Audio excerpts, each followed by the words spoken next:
حضور کی نگاہ جو دل پہ پڑی انقلاب برپا ہو گیا. عمر قدموں میں گرا اور زبان پہ جاری تھا اشہد ان لا الہ الا اللہ و اشہد ان محمد رسول اللہ. عمر نے کلمہ پڑھا, مسلمان ہو گئے.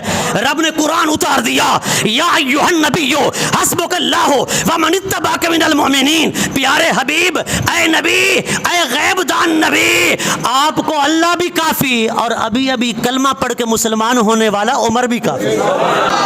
عمر بھی تجھے کافی ہے. یہ جملہ بولنا اللہ بس باقی ہوس.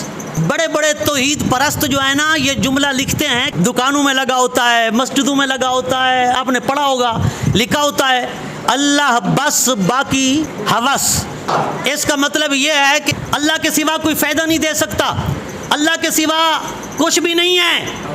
اللہ بس یعنی اللہ ہمیں کافی ہے, اللہ کے سوا جو ہے وہ بے فائدہ ہے.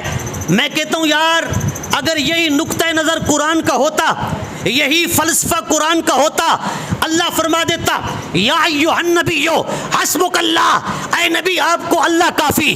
بس اس کے آگے اللہ کچھ نہ فرماتا. جب نبی دعا فرما رہے تھے اسلام کو عمر کے ذریعے عزت عطا فرما, اسلام کی عمر کے ذریعے مدد فرما, اسلام کو عمر کے ذریعے غلبہ عطا فرما, اللہ فرما دیتا عمر کون ہوتا ہے کہ اس کے ذریعے اسلام کو غلبہ ملے, عمر کون ہوتا ہے کہ اس کے ذریعے اسلام کو عزت ملے, عمر کون ہوتا ہے کہ اس کے ذریعے اسلام کی مدد ہو. اسلام کی مدد کے لیے میں خدا کافی ہوں, اسلام کے غلبے کے لیے میں خدا کافی ہوں, اسلام کی عزت کے لیے میں خدا کافی ہوں. نہیں نہیں, اللہ نے تب بھی نہیں روکا اور اب بھی صرف حسبک اللہ نہیں فرما رہا بلکہ فرما رہا ہے یا ایھا النبی حسبک اللہ ومن اتبعک من المؤمنین. اے پیارے حبیب آپ کو اللہ بھی کافی, یہ ایمان والا مومن غلام عمر بھی کافی.